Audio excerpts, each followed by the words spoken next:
You know, when I started day one of the daytime curfew Chronicles, I did it to find something creative to do.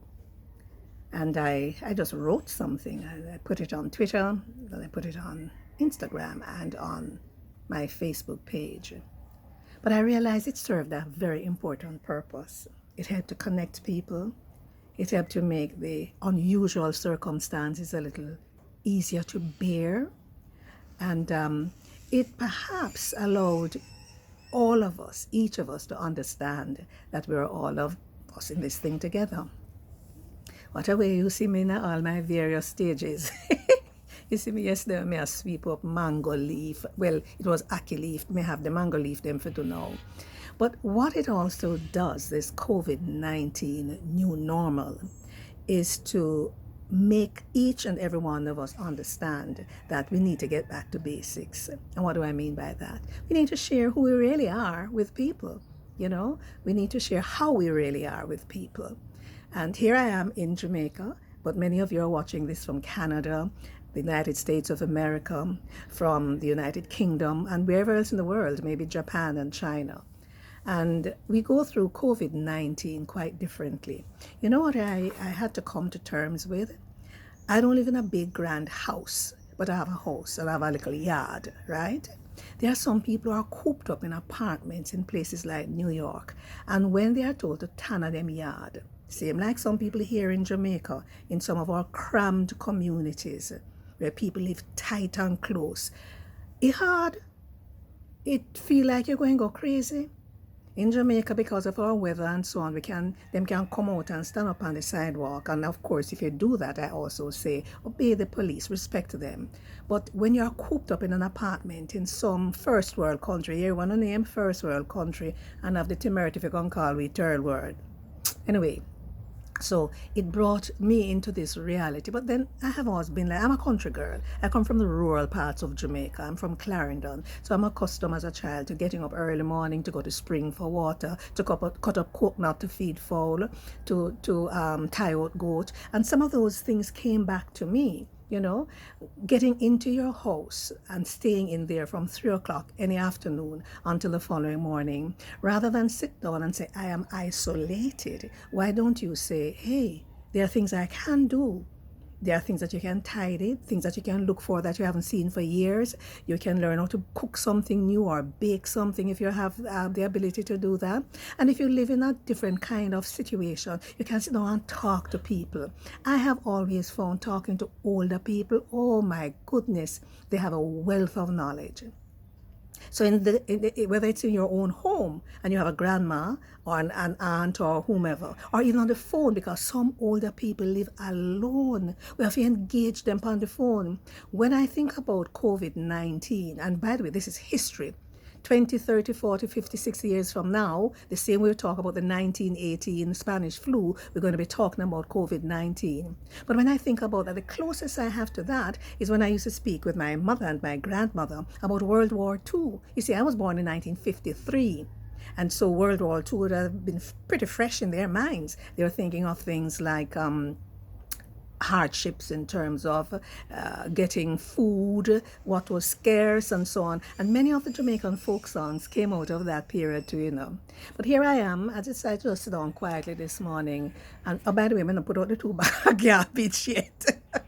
They come with the side thing. Put myself together, wear my bandana, my Jamaican fabric, and come out here and talk to you this morning. Because when all is said and done, we the world. We, all Jamaicans, whether we come from uptown, Middletown, or downtown, we are all in this thing together. We can't get away. So we have to show respect to each other.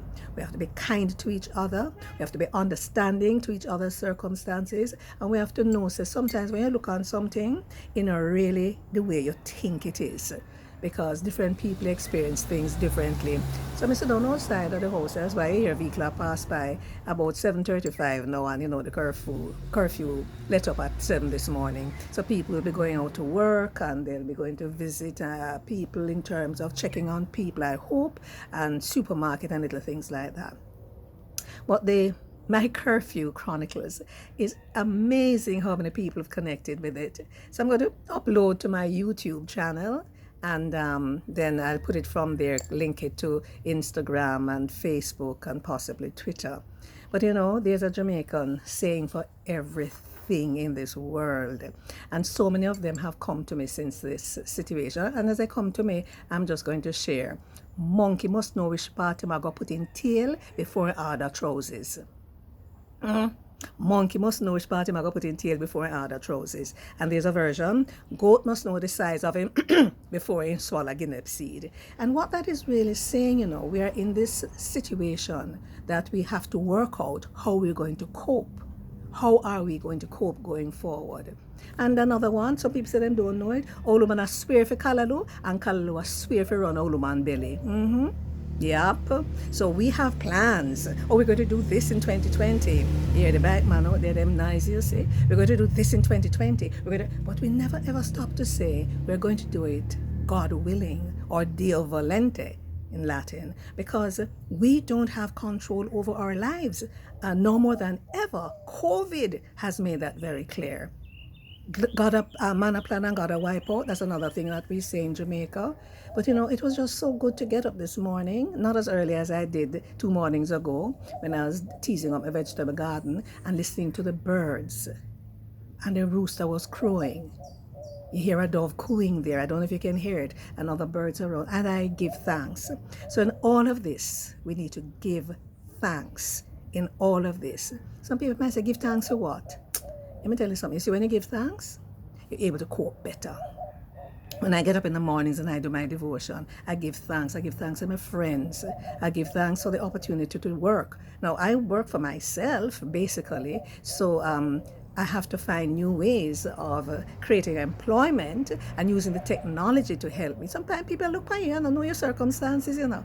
Because if I don't work, I don't get paid. You know what I mean? And I know some of you too may be a little concerned about the profile programs that I do for Television Jamaica. I record my programs 2 to 4 months in advance. So at the end of the program, I normally shake the guests' hands. So don't worry, those programs were recorded long before we had to deal with this COVID phenomenon. There's one program that will come on, I think the second Sunday in May, that you will see when we bump elbows, and that was recorded after we became aware of what was happening and the nation took a position. So COVID-19 bringing us together. The dog said, "No, the cat was around, and I know where she got." You know, cats are very independent. So listen now, walk good till next time. Me now sweep up under a mango tree this morning, you know. You know, see how me get up bed, put on a little makeup to give a different perspective other than the sweep up yard perspective. I think I may need to go on the road for a little bit, supermarket go. But then again, I don't know. I have a lot of work to do. Look, you know, I never find so much things to do in my house. I'm telling you, and I do everything, you know. Me sweep out house, me sweep up on that tree, me dust, me wash, me do. It's a good thing. Me never did things say me too better than that. You turn Faye Ellington and you are in Jamaica as a radio and television personality. You're an actress of great repute and so on and so forth. So you can't hold a break and rake up your yard. And you know, we have some falseness about us, and I want to talk about that. Sometimes when I grab my lawnmower, yes, I used to do that and mow the lawn, or I take up my rake or my broom and I go outside and rake up the sidewalk, the verge out there, the little area there, and people pass by and say, and they look at you like, and some people pass by in their nice SUVs and other cars and look at you like, oh, I am so glad I never had that falseness about me, because when these times hit, I just go back to basic. That's who I am. That's who I've always been, and I hope to God that's who I will continue to be. What good? COVID-19 Chronicles. This is Faye Ellington.